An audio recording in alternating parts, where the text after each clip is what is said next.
চট্টগ্রাম নগরে একই সড়কেই বেকায়দায় পড়া যানবাহনের পাশাপাশি চলছে নৌকায় যাত্রী পারাপার। এ যেন নগরবাসীর চিরচেনা জলাবদ্ধতা। তাই তো সড়কে নৌকার দৃশ্যায়ন এখন খুব স্বাভাবিক। রবিবার রাতভর বৃষ্টির পর সোমবার ভোর থেকেই পানিতে তলিয়ে যায় নগরীর অনেক এলাকা। বহদ্দারহাট, আগ্রাবাদ, চকবাজার, কাপসগোলা কিংবা হালিশহর সড়ক দেখে মনে হবে এ যেন খাল বা নদী। বাস্তবে শহরের ব্যস্ততম এলাকার এসব রাস্তা কোমর সমান পানিতে এ হাল। শহরের বুকে বর্ষা মানেই যেন দুর্ভোগ আর ভোগান্তি। নগরের কাতালগঞ্জে সড়কে আটকা যাত্রী পারাপার হচ্ছেন নৌকায়।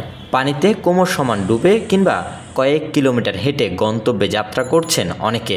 সময় মতো কোথাও পৌঁছানো যেন দুঃস্বপ্ন।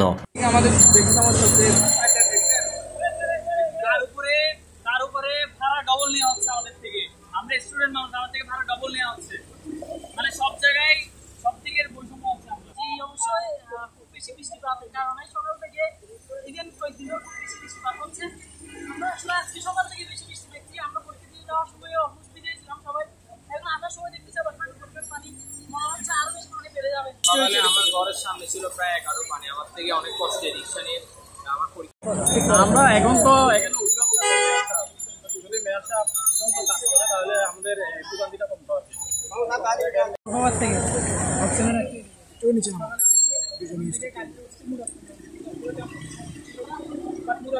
যখন আসবো সামনে আসার কথা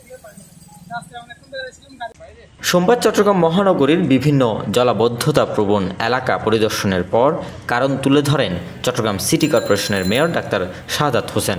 ভবন নির্মাণে মানা হয় না বিল্ডিং কোড, নেওয়া হবে ব্যবস্থা। যারা বানিয়েছে এরা ইনফ্যাক্ট ওই কোডগুলো তারা মানেনি। বিল্ডিং কোড যেটা আছে সেটা আমি দেখি সিটির সাথে একটু কথা বলছি এবং তাদেরকে আমি জিজ্ঞেস করব এবং এটা ভাঙতে হবে। ভেঙে কমপ্লিটলি আমরা যাতে ময়লাগুলো ক্লিন করা যায় এটা আমাদের করতে হবে, কারণ drainage system, primary drainage system, নালাগুলো আমাদের ক্লিন রাখতে হবে। That is very important.